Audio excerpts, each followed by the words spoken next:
The Accidental Entrepreneur is brought to you with the help of our sponsor, AWeber, the world's leading small business email marketing and automation service provider. Since 1998, AWeber has helped more than 1 million small businesses and entrepreneurs through its suite of web-based email marketing, automation tools, and education. AWeber, the best option when it comes to marketing your business. The podcast is also brought to you by the Alternative Board. Since 1989, the Alternative Board, or TAB, has been one of the leading peer advisory and business coaching organizations for independent business owners and CEOs across the world. By facilitating peer advisory boards, private one-on-one coaching, and strategic planning services, TAB helps business owners improve their businesses in ways that change their lives. And be sure to check out our affiliate sponsor, One of One Productions, the New Jersey-based podcast studio that produces and edits both audio and video podcasts. They sell equipment for the avid podcaster and have even created a guesting kit exclusively for our listeners. And be sure to support the podcast by ordering some logo merchandise from our online store. Listen to all of our sponsors' commercials later in this episode and follow their links in the show notes to learn more about their products and services. Okay, I want to welcome everybody back to another episode of the podcast. If you are listening on your favorite directory, please leave us a 5-star review when you can. And if you're watching our beautiful faces on YouTube, you can, subscribe, like us, all those types of things, so we can keep bringing the quality guests that we have on today. You'll meet Ryan in a minute, so let's get on with the show. The information provided in these episodes is for entertainment purposes only. It is not a guarantee of success or to be construed as advice of any kind. You should always seek advice from local licensed professionals before making any decisions. The dictionary defines an entrepreneur as a person who organizes and manages any enterprise, especially a business, usually with considerable initiative and risk. People often start a business without much choice, perhaps due to a job loss or just being dissatisfied at work, and they come up with an idea they just know can be successful. They become entrepreneurs by accident. That is to say, their success or failure happens by accident, not with intention. My name is Mitch Beinhacker. I'm a corporate attorney and a business advisor. You're listening to The Accidental Entrepreneur, my podcast about how to achieve success on purpose, not by accident. Join me along with our monthly guests, where we share our knowledge and help you get a hold of your business. And now on to today's episode. All right, Ryan, so welcome to the show. Thank you, Mitchell. Where are you located? I forgot to ask you that. We just moved from Colorado Springs last year to the Carolina shores. There you go. I got a lot of friends. People who live in Jersey, they're going to like Charlotte and they're going to South Carolina and Hilton Head, and it's just got so expensive in the Northeast. And a lot of the remote working, they don't have to be here. So right. We have a lot of New Jersey transplants here, a lot of them. I'm sure. More, in fact, I hear a New Jersey accent more than I hear a Carolina accent out here. I'm sure, right? Because it's changing so much. So it's funny when you live wherever you live, it doesn't sound like you have an accent, right? Until you go somewhere else, and then you realize that you do. So, but I appreciate coming on. I know I don't have a lot of financial advisors come on the show because and we're not really going to talk about necessarily that today. We're going to talk about the business stuff, but a lot of them aren't independent. You're an RIA and so forth. They have a lot of compliance issues with coming on the show because their compliance people think they're going to say something that's promissory or, things like that. So I don't think we'll run into that today, but I know you've been in the business about 20 years, but you must have had a career before that. So since this is an entrepreneurial podcast, maybe you want to give us a little bit of background on yourself and how your career there, and then how you made the switch to the financial advisement. We'll talk about your book, your podcast, and the whole thing. I love other podcasters coming on the show. Great. Good. Well, I've actually had two careers. The first one, my degree is in broadcasting. Okay. And I was in radio for about 20 years. Perfect. And I spent much of that time hosting morning shows where you're getting up at 3:30 in the morning to be funny at 5:30. Right. And like the morning zoo, on you. Right? Like it's the morning zoo with Ryan Urban, that type of thing. Just like that. And so it was weird because I always kind of felt like I was just doing that until I figured out what I wanted to do and I grew up. Nice. And one day I was doing an appearance, where you show up somewhere and they pay you to shake hands or whatever. Promo stuff, right? And I will never forget, I was sitting in my car at a 7-Eleven in Santa Cruz, California.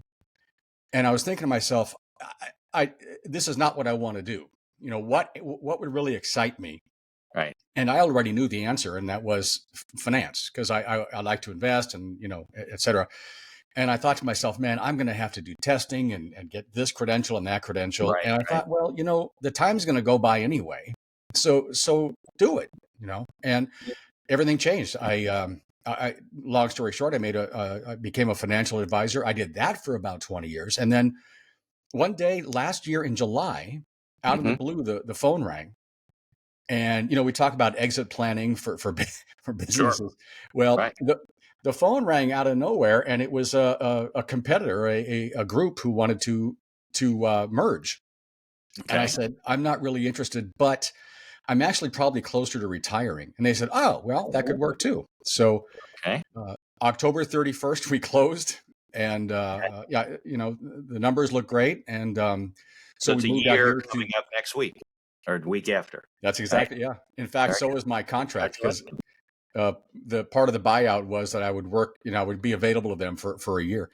And so we sold the house in Colorado Springs and moved out here to the Carolina shores. And I'm nowhere near being able to retire. I don't know what I would do if I were to retire. Right. Yeah. So I started doing just consulting, financial consulting, and hourly fee basis only. So it's very low key, as needed, if needed. You're not even selling products anymore. You're just you don't have anything parked with their broker dealer or anything like that. You're just doing advice based stuff. Yeah. And writing books, right? We're going to talk about your book in a bit. And you still do the podcast, right? Still do the podcast. And so I'm keeping my foot firmly still in the business. Yeah, broadcasting. Absolutely. Well, I'm like the funny thing was we've been doing this about 4.5 years. So when I got started in podcasting, I was always, consuming podcasts. I don't really listen to the radio. I'm just always listening to podcast things, a lot of historical stuff, things on NPR, stuff like that, some series that I find or whatever. My son's always finding cool stuff to listen to. So, and when I used to be in the car more, I would listen even more. But then one day, I have to produce content for my practice, right? Everybody's got to do content marketing. And I think I watched like a video from Pat Flynn or something like that, where it said, you can start a podcast for $75. And I was like, you can do that? Like, don't I need like a sound guy and a studio? And so I bought and it was crap. Like in the early days, you can listen to the first few episodes. It sounds terrible. I figured out how to clean it up through some filters. So we had a really cheap equipment. And this stuff is, it's an 8 Audio Technica mic, headphones. I got a small mixing board over here. It's maybe $500 or $600, but then it was $75. So we got started, and I realized that we could produce content. Eventually the wages became me. And I've enjoyed it along the way because I've met 300 or 400 different people from around the world and able to connect with them now through this studio and Zoom. Before the pandemic, I was doing it in my office, right? We had two of the, what are these called? Like these boom mics or whatever on opposite ends of the table. And the guy would sit there. I didn't have any video, and we would talk. And then when the pandemic hit, I was like, wow, we can like capture this video. Yep. And then people would write me and say, hey, can we use my video? I'm like, we didn't have video. You were in my office. What are you talking about? Oh, yeah, I was wondering how you did that. So I don't want to be somewhere I got to have 4 or 5 cameras, but I love to meet people that have been, in the voice business, because that's really what you were, right? It was no video. It was audio. It was radio, right? Yeah. To see what a career. But I guess you're right. You started out thinking, oh, I'll do this for a while and figure out what I'm going to do. And then how many years later? About 20 years. So 20 years later, you're still practicing, deciding what you're going to do. But I guess you enjoy being a financial advisor, like you found it fulfilling, and all the people you've helped over the years. Yeah, well, no doubt. And the thing was that one of the things I had to be able to do when I left radio was I wanted it to be something that I wanted to do even though I wasn't at work. Does that make sense?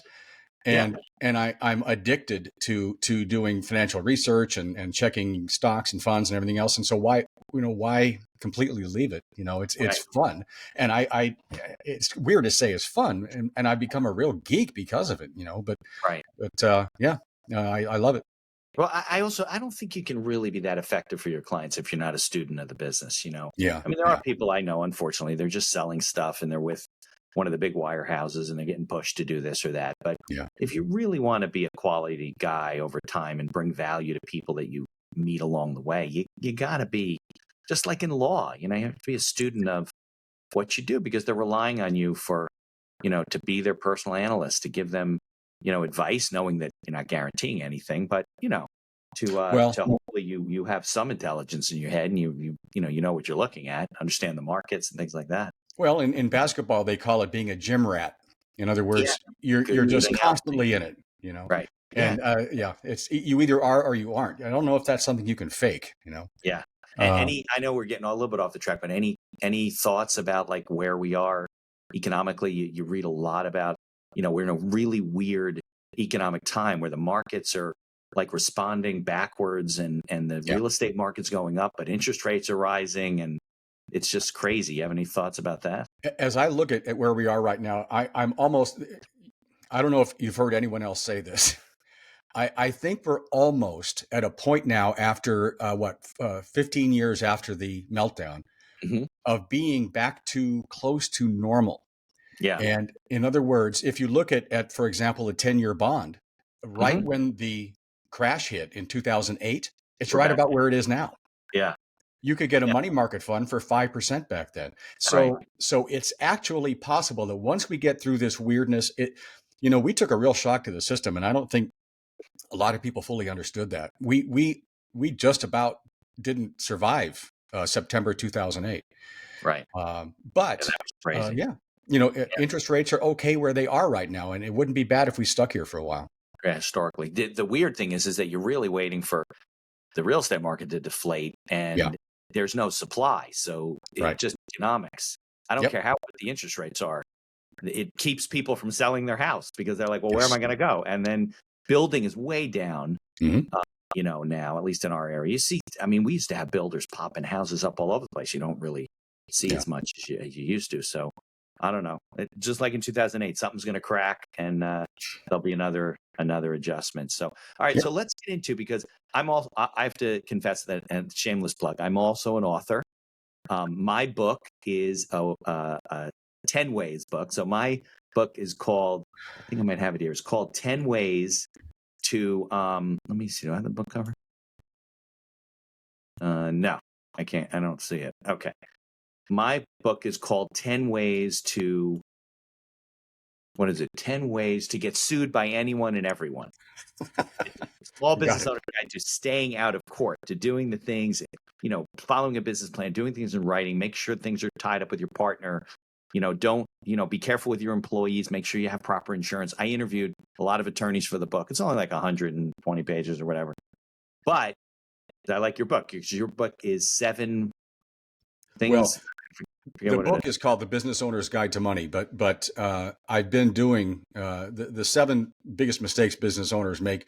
Really is simply just from experience, and you see the same things over and over again. Over and over. That's why I wrote the book. And it begins to really sink in. So I just thought I would spit them out all at one time and offer this. So all right. So, and they're not all financial, right? No. Yeah. Well, they're all business related. But they're not all financial, no.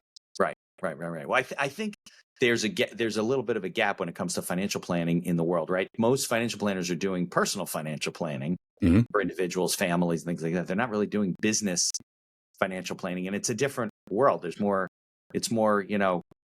P&L and, stuff like that, maybe employee benefits and all kinds of things you do with your partners and succession planning and, that type of stuff. So maybe you want to highlight the book, or let's have a conversation about things that business owners should know that you find that they do wrong. Sure. And by the way, a business owner has really a very difficult set of circumstances, because people who have, for example, a 401k, you can extrapolate out what that thing is going to look like in X years and Social Security and all this other thing. But with a business, for many people, that's going to be their nest egg. And a lot of them don't know, and I'll bet you've seen this a lot too, Mitchell, and that is they don't realize that they're building equity. Right. They don't even look at it that way until it's too late. You got to do it early on. You really do. Exactly right. Okay, so number one, the number one thing I want to bring up is they don't, whether they're an existing business or just planning a new business, they don't maintain a current business plan.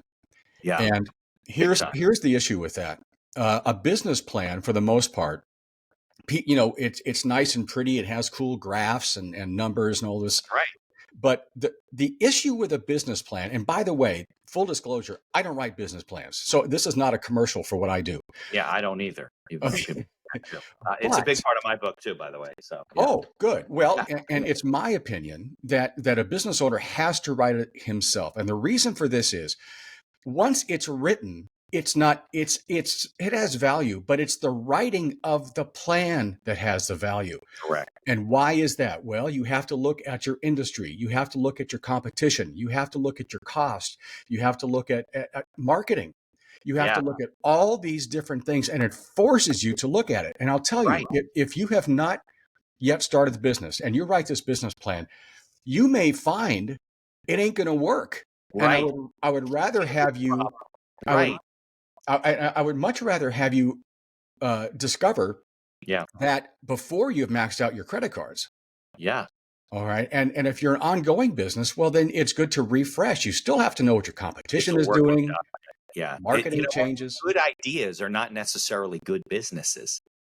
I was just talking to somebody about that today. We were in a networking group, and she's one of the people in the group also does sewing as a hobby, quilting, things like that. And she makes these bags for people and is starting to sell them, whatever, but it's still a craft hobby. So we were talking about the cost of, creating one of these things and your time and so forth. And somebody did bring up the point and said, well, if you're charging, let's say $50 for a bag and it costs you $15 to make, and then you have so many hours into it and you're only making $8 an hour, you might still not be able to charge $50 because nobody will pay $50 for the bag. That's right. Therefore, you're going to be underwater with every product that you put out. And, you have to go through those exercises to see those. And maybe it is surmountable. Maybe you can offshore the product. Maybe there's ways to do it less expensively.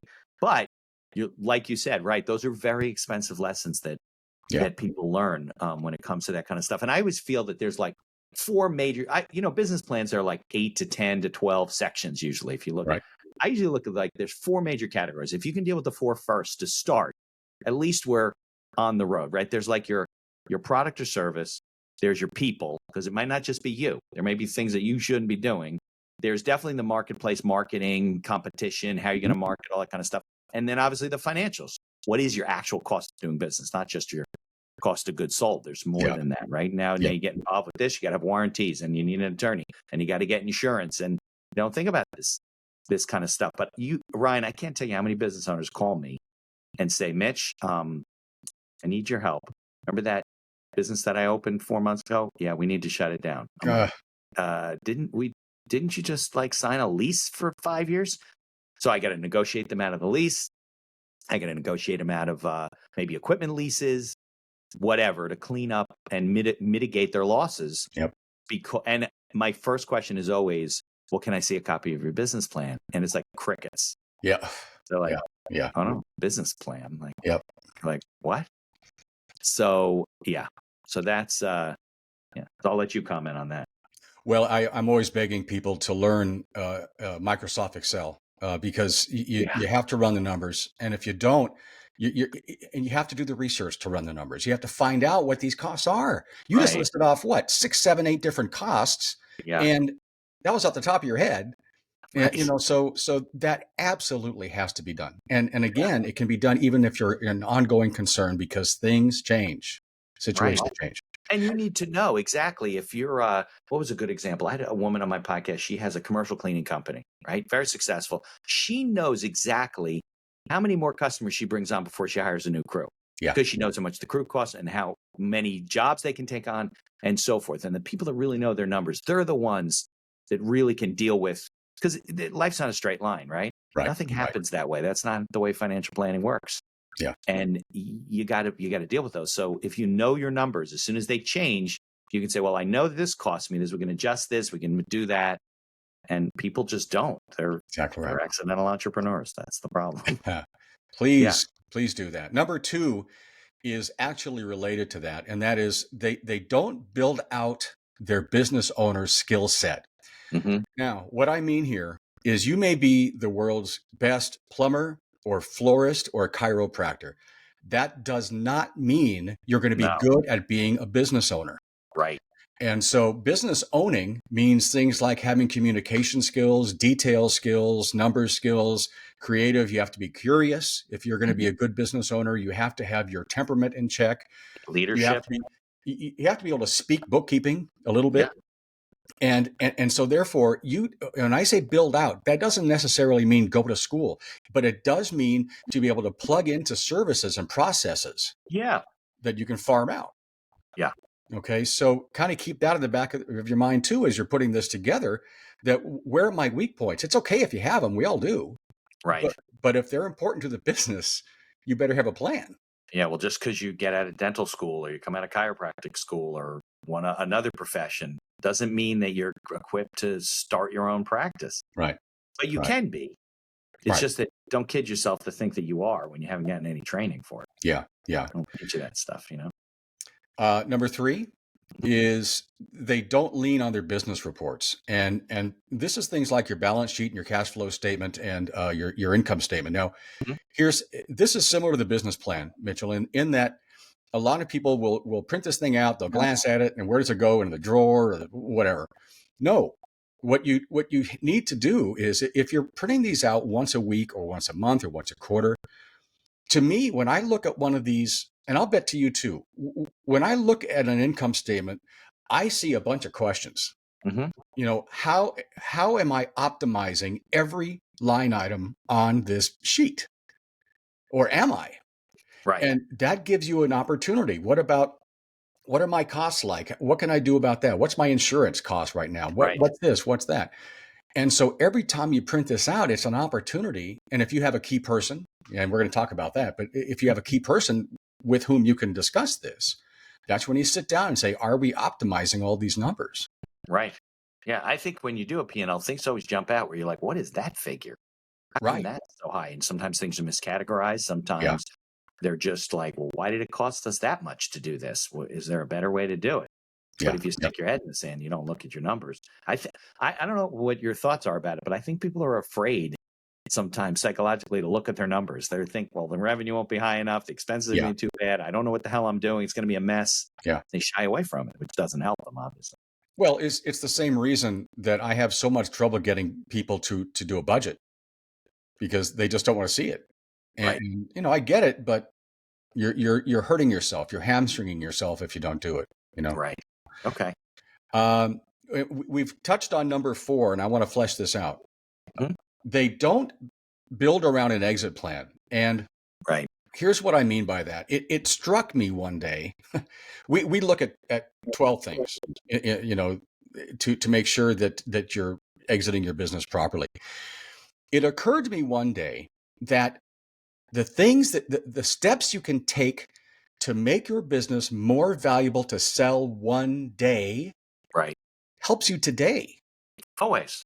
It makes your business run better today. And so you never know. Look what happened to me. The phone just rang one day. And, fortunately, I'd been listening to myself and following my own advice. But a lot of people, it comes knocking and they're not prepared. Their financials are a mess. They've been running their business into the ground because they don't want to pay taxes, which I understand that. But it becomes a problem when somebody looks at your books and records and says, Brian, you're losing like $300,000, $400,000 a year. You're like, no, I'm not. I'm paying my bills. What are you talking about? But all those hidden costs and things in there that are running through your business. Yeah.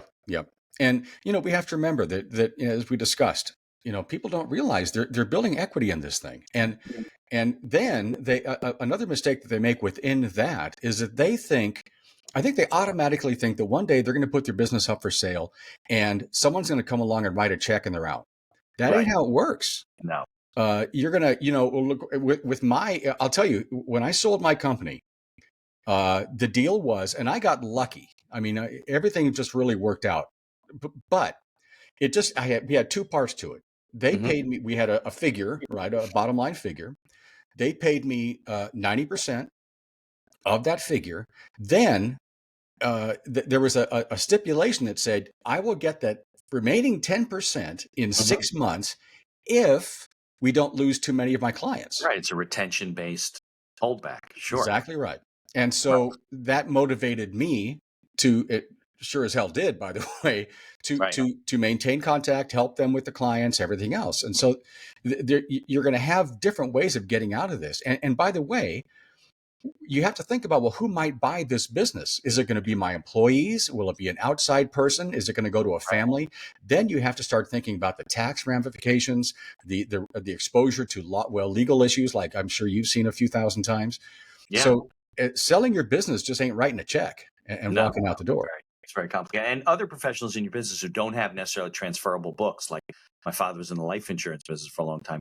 Right. A lot of those deals are earnouts where they'll say, listen, we'll buy your book, your client list, but what we're going to do is we're going to pay you whatever, 30, 40% of whatever we earn off the book for the next 3 to 5 years or something like that. Right. Because there's no cash stream to transfer. Yeah. You can't do it like in different parts of the financial business. Yeah. Okay. So keep that in mind. There's a few things you can do to really optimize your business today. It'll make it more valuable for later. Right. Well, I think that, and I don't really want to harp on the point, but I think that everyone who owns a business or starting a business, I know not everybody, it could be a lifestyle business. That's fine, but you don't want to do it forever. So if you want to get value out of it, you got to start thinking about, how do I build value? How do I pay some taxes? How do I start to run this thing like somebody else could take it over someday, the E-Myth type of a thing. So yeah, that's right. Huge. Got it. Number 5, they don't tax plan. When most businesses, when you give your numbers to your CPA or your tax preparer, that person is looking in the rearview mirror. Right. All right. You have to look through the windshield. And there are things that obviously there's a list of things. Now it's a finite list. There's not a million things you can do, right? But there's a finite list of things that you can do to either mitigate taxes or to redirect those funds so that they can help you build a business while getting tax breaks. Right. All right. So, on my podcast, we do taxes quite often, and because it's such an important thing. Yeah. And over again, I'll get the experts on because taxes make me, nervous. But I'll get a tax person on, and organization is the thing they always talk about. Be organized, because a tax preparer is not a mind reader. Right. No. You just got to take your data and put it in, and here's your tax return. This is what you owe. You're like, I owe $250,000 more. Well, can't we find some deductions? They go, okay. Well, I don't have that data. That's right. So, I get clients call me. Didn't we lose money on that business like 2 years ago? I'm like, yeah. Did you write that off? No, but we have this big gain now, and so then you're dealing with a judgment maybe you have that was uncollectible or whatever happens to do. Why don't we do this? There's 7 things. We're about midway. Why don't we take a break? I got a couple of commercials, and then we'll come back and we'll finish the book and keep going with the conversation. Okay? Sounds good. All right. Here's a word from our sponsors. Looking to market and grow your business? Or perhaps you're just getting started and want to hit the ground running? AWeber is the best choice for online email marketing and automation of your business. From maintaining a subscriber list to drip campaigns and landing pages, AWeber gives you tools and integrations that make marketing easy and fun. As our partner and sponsor, we use all their tools to promote the podcast and market our law firm. AWeber, the best alternative for online marketing. For over 30 years, the Alternative Board, or TAB, has built a thriving community of forward-thinking CEOs and business owners who want to radically improve their companies. Through unique combinations of one-on-one business coaching, participation in monthly TAB board meetings with other non-competing owners, a suite of strategic tools, and customized strategic planning workshops, TAB membership can deliver greater strength to your business and a better work-life balance for you and your family. All packaged in a streamlined and affordable service that the people at TAB invite you to try risk-free. Maybe you're looking to get into podcasting, or you just want to market your business. Maybe you want to do it for enjoyment, or because you have a message you want to get out there. One of One Productions is a New Jersey-based studio just over the George Washington Bridge that caters to the booming business of podcasting. They offer a comfortable atmosphere using the latest technology available to record your podcast. And they are a full-service media company offering both audio and video production services, creating both audio and video podcasts as well as video shorts for business and personal use. Professional audio equipment packages are available through their website for all budgets, and be sure to check out their podcast guesting kit created especially for our listeners. Follow the link in the show notes to learn more about all of our sponsors. And now back to our show. Okay, so we were, I think we're up to number 5 or number 6? Number 5. Okay. Okay, number 5 is mistakes business owners make. They don't prioritize key people. Now, it's, as we know, it's hard to find good people. And we've all had that. We all know what that's like. Well, there are a couple of points here. Number 1, your best person may be the person who buys your business one day. Yeah, big time. Number 2, they're going to help you out today if you prioritize them and motivate them and incentivize them to do things. Now, there are ways to do this with some financial plans where you can carve them out, and you can motivate them financially. Qualified, deferred comp, bonus structures, right? Restrictive hand exactly right. Like that, right? Yeah, I do a lot of that. And they give tax advantages to the business owner. Yeah. And the other thing is, we're going back to now selling the business.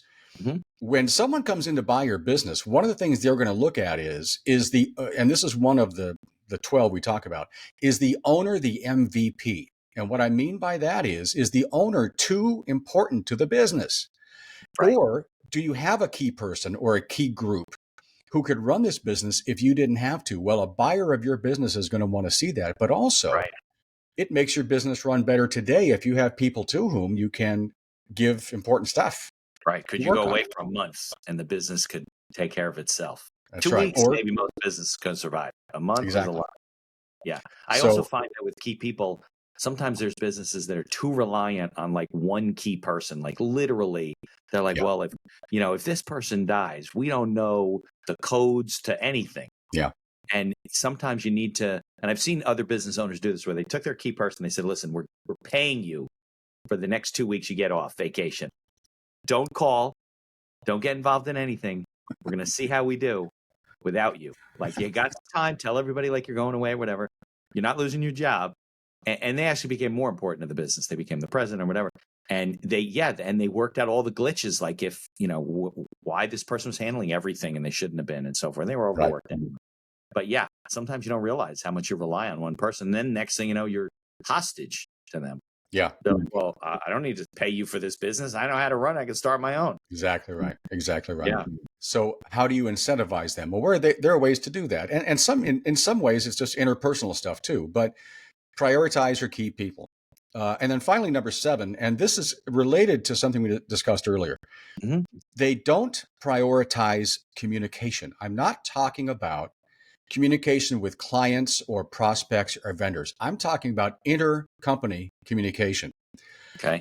All right. So how does that manifest? It can be, in the book, I call it the feng shui of the business. And that is, how does information travel through this business? Where are the bottlenecks? Do people feel like they can communicate with somebody else, or are you siloed out? And I've been in that situation. Siloed out is a big problem. People don't know what's going on. They're not communicating, and they're not supporting. They're not on the same page. They're not. That's right. There's too much competition. Right. Yeah. Now you're competing internally, let alone externally. Right. So, and again, and this could also apply to the key person situation. If you're not communicating well with them, maybe they don't understand how much you appreciate them and how much you need them. Well, again, we talked about how, a business owner doesn't build out their skills. Well, this is one of them.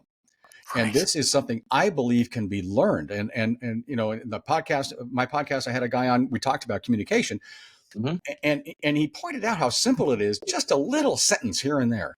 Right. Can make you say the right thing, and that person's going home and tell their spouse. Right. It's going to make a big difference. So motivate your people with communication, but also remember that poor communication kills. Right. It can kill a business. Yeah, I think in that same regard, leadership is important when it comes to motivating your people and communicating with them properly and empowering them and making them feel like they have ownership in this business and that it's important to them, not just to you. Yeah. And there's a lot of business owners that are, like, well, this is my place and I don't care if they don't want to work at home. They got to come in. We're going 5 days a week and that's it. And then half of their people quit. They're like, what? Well, So they're not like me. that's they don't see that. And Right. that's the thing is, Mitchell, we as business owners, we naturally do things our way, and we don't want a lot of input because we have a vision. Well, Right. that's fine, Yeah. but it can be overdone too, and you have to be able to listen, and they have to, and just as importantly, they have to know that you're listening. Mhm. So yeah, and one of the financial, and this has not really been very financial in nature, but one of the financial things you can do for your people is do a very simple profit sharing, so that they are engaged Right. and they do work for the better of the company. And Yeah. I know it's a cost, but A, you write it off, and B, you do it right, it's going to work. Yeah. That's also a good time to maybe visit, if you haven't done so, things like non-competes or non-solicitation agreements where, it's not that necessarily the person can, they go start their own business, but they can't steal all the clients of the company and things like that. Or maybe a Right. buy-sell agreement at that time too, where you say, hey, would you be willing to agree, and we can fund this with different products and different things, to be the person who takes over this business, but yeah, it's always good to have some consideration when you ask somebody, hey, would you sign this so you don't like walk out the door and take all of our clients with you? Yeah. Because there's a lot of businesses that come to me and said, listen, I'm really nervous. Ryan's been with me a long time. He knows all of our clients. Mhm. I got to prevent him from stealing, taking our customers. He's going to go out and start his own. Well, what do you have in writing now? Well, nothing. Well, what incentive does Ryan have to do to sign away his rights to take your people? It's, it's life. You're doing business. Well, maybe we could put a package together that makes it better for Ryan to stay and not destroy the business than not. I do a lot of non-qualified planning too. Some of it is expensive, so you're not talking about new business owners and small companies, but Yeah. some of it's using the tax code to carve out, like you said, just for individual people, key personnel. Mhm. And it kind of tiptoes around the tax code and uses different treasury rulings and things like that. And Well, so what I interesting like about those plans is that there's a cash value there, and that money can be used, tax advantaged at least, right. to be seed money to buy the company. Right. Well, exactly. I mean, that's what you So would do. Put insurance in place in case the guy died, but if he didn't, you would have money accumulated. Yeah. exactly To right. take it over. And then, that could be the down payment. You say, listen, we'll put the money away as a down payment, and then you pay us over time to do this and that. I'll tell you, I have a client in Denver, and that's what we're doing with them. They found this guy who had no business experience. Did not have a degree in business. He just took to it, and he ran with it. And you know how it is. I don't know. It just worked for him. Relentless. Yeah. And the business owner said, "This guy, I can't lose this guy." And so we said, well, wait a minute. I said, you're kind of, you're going to be selling here before too long. And he goes, yeah. And I said, okay. So we just set it up. We set up an NQDC, non-qualified deferred compensation. The kid is just head over heels loving this because he didn't have to go through all the hassle of starting a business one day. Right. It's sitting there waiting for him. The money is growing there in his account. He's having to pay a little bit extra in taxes, but he knows it's all going to be worth it. And the business owner's winning because he's keeping his guy. Right. It's a win-win situation. And he's got the peace of mind of knowing that he's got an exit down the road. I mean, I think that's a big fear of people when they've been running their business for 20, 30 years. They're tired. Maybe they even enjoy their business, but they're like, well, I can't do this forever. Yeah. And that's when they start thinking like, well, what am I going to do? And it's difficult. I've had businesses go to business brokers, and the broker's like, well, we can get a couple $100,000 for this thing, but what are they buying? If you're a bakery, somebody's buying your bakery, but they don't want to bake what you bake. So what are they buying? Pots and pans and an oven, and I don't know. By the way, that's another thing in my book. I know we didn't get through all of yours yet, but is the lack of properly written partnership agreements. So you're in business, right? With bakery is a good example, right? Because there's all kinds of intangible things. There's recipes, there's pictures of the stuff you made, there's all kinds of things. And I've had several business owners in those types of businesses, food service, where they're breaking up. They don't want to be in business together anymore. And they're arguing over spoons and knives and forks. And it's a mess and a lot of legal fees. And usually that comes down to who has more money to deal with the lawyers, and no leverage, and you lick your wounds and you start over. It's not good. But if they had an agreement that said, listen, if we break up, which is always the part of the agreements that are missing, it's all, you read these agreements that are written not by lawyers. They don't include the other side of the agreement, which is, what if there's a dispute? How do we resolve it? What if we have to break up? That's really the purpose of the agreement, right? Yeah. And if they had those in place, they might not be happy either way, but at Well, least you can understand that you're all excited about starting this new business with your buddy, and you don't want to broach that subject, but man, you got to do it. You got to just get it done, get it over with, and say, look, this isn't personal for your business. Yeah, no question about it. No question about it. Yeah, I mean, look, it raises the question of everybody getting married should have some sort of prenuptial agreement, right? Because it just makes it easier but nobody wants to do that because they're like, well, then assuming that we're going to get divorced. That's I'm right. like, well, yeah, you don't assume that, but if you do, it's going to be pretty much of a mess. Yeah. Well, now there's another way to do this. If you want to kind of do this softly, and that is, if you're going to do something like that, include it in a buy-sell agreement where you're talking about if one of us dies, if one of us gets sick, if one of us decides this or that. That way, at least, it's not like, if I end up hating your guts, I want out. You can do it on a soft side and just make. Yeah, I do that because I say, listen, there's retirement, there's voluntary retirement. You want to walk away. There's involuntary retirement. You're getting sued, something like that. There's death, there's disability. I guess there's also, if you break the law, we find that you're a drug smuggler, that might bring some ill will on the business. Maybe you gotta leave. But people don't think of the craziest situations that happen in life to people that have nothing to do with the business, but destroy the business. Yeah. I mean, you've seen radio programs where it's a radio show and one of the guys gets, he's laundering money. There was a guy on the radio just recently, up here, where he was arrested for running a Ponzi scheme with the listeners and whatever. It had nothing to do with the show. It had to do with his personality, and he was taking advantage of it. And he went to jail. So they got to get a new guy for the show. So people just don't. They don't think. Crazy. What they're doing. Yeah. So where were we? Sorry, I interrupted you. Nope, that's okay. I'll do it very quickly. These 7 are: 1, please stay on top of a business plan, whether it's your new or your established. Number 2 is build out your business owner's skill set. Find out where you're weak and find systems or way to get better. Lean on your business reports. Ask questions on each line item. Build an exit plan, because you can help yourself today by doing that. Tax plan, look through the windshield instead of the rear view mirror. Prioritize your key people, incentivize them to do even better and stay with you for a long time, and prioritize inter-company communication so that the business doesn't die inside the business. And we've seen that. We've all seen that. Yeah. And you know how those 7 things are tried and true? Because if you look at my book, if you look at other books, they all overlap. These are all common things. And for anybody listening, I have a template. I'm sure you have materials. If somebody's looking for a basic way to get started, reach out to one of us. I assume that your book's available on Amazon. Yes. Yeah. And we'll put links in the show notes to whatever you want to do, resources for people.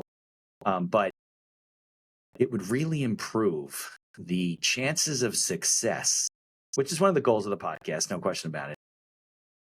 From instead of being 50% over 2 years and probably 80% failure over 5 years, and that doesn't include the ones that struggle and just make it through that period of time that are still struggling, right? If they just would do these things, you can become. It's not hard to find out the things that you said.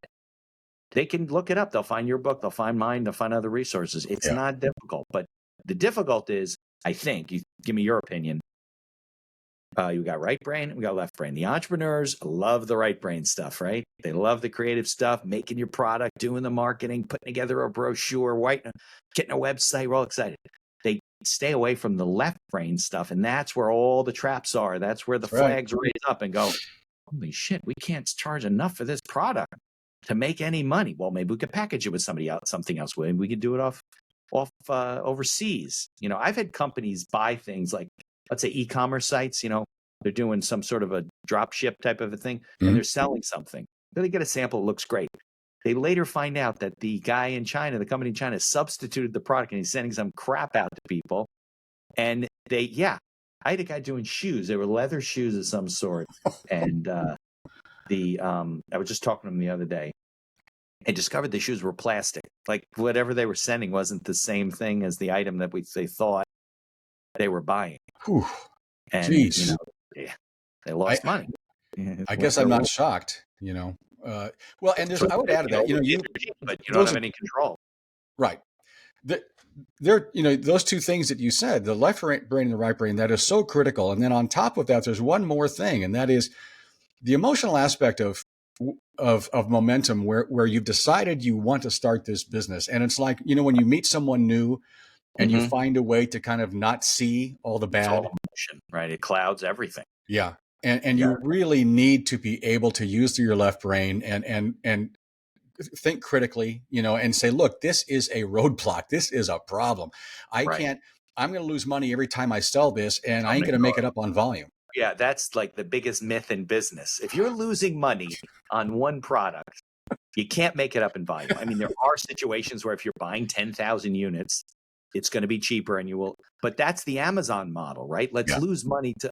Not everybody's going to make it like Jeff Bezos, right? No. It's not going to work. It's going to be too long of a runway for you to get up to the point where there is any profit. And by the way, you still have those losses to make up. So it's a combination of profitability and making up for the losses that you had previously. And it's a race you can't run in most cases. I had a good friend of mine who developed a product for seniors to help them open doors easier. Very, very simple little thing. And he pitched it, and a very large national retailer said yes. Well, it killed him. It killed his business because he wasn't prepared. He didn't have the infrastructure to make a zillion of these things. Right. And he overshot, and he didn't plan it out. And so, just as even growth is dangerous. Yeah, it is. Don't, people, what's the saying? The saying people are like, well, those are problems I want to have. No, you don't. No, it's even more frustrating. Even more so, right? Exactly. Well, there's certain things like Bed Bath & Beyond and other chains where you have to have a certain amount of product in a warehouse. You have to have certain levels of insurance, which you might not even be able to get at the beginning. And if they don't sell, they send it back to you, and you got to eat it. Yeah. So you invest in all this stuff, and it looks really fantastic, right? I got this national chain or whatever. Well, then you better partner with someone else who's big enough to produce the product and knows that stuff. And, Yeah. And that has to be accounted for in those numbers that we're avoiding, because you need to find out what's the typical return rate and plug that sucker in there to the Excel spreadsheet. They don't even think about that. I mean, Amazon takes back billions of dollars a year in returns. I mean, we buy things all the time. We're like, well, let's buy all 3 of these, and then we'll just pick the one we want and send back the other 2. Yeah. People do that. That's the Zappos shoe model, right? You'd buy 6 shoes. I think Warby Parker does that too. You buy 6 shoes and then you send back 4. But they got to build it into their pricing model. Exactly right. Yeah. So, and if it's not in there, if that figure is not in there, then your cost of doing business is going to be lower than it really is, or you're, on your spreadsheet, and then you're in trouble. Yeah. Right. If you're selling hard products, there's no question you're going to have returns. It's a question of, what's the average, and what, if you have if you have a quality control problem because you're buying it overseas to save money, try and, beat the whole volume thing. Yeah. Then you got a bigger issue. Yep. Yeah. So it gets to be crazy. Well, Ryan, I can't thank you enough for coming on. The book is A Business Owner's Guide to Money, right? Yep. And what's the best way for people to connect with you, to learn about what you're doing, to maybe hire you for advice? Sure. And thank you for that. It's The Business Owner's Guide to Money is the podcast. It's also the book. You can go to Alpha 4 Business, alpha, the number 4business.com. Okay. And you can also email me at Ryan, RYAN, at alpha4business.com. And we'll put that all in the show notes. So I can't thank you enough.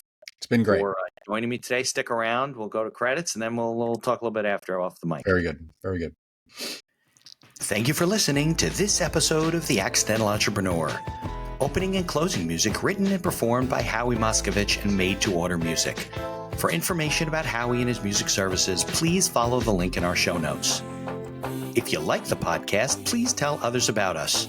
You can find us on Apple Podcasts, on Amazon Music, Spotify, Google Podcasts, and most of the other podcast directories.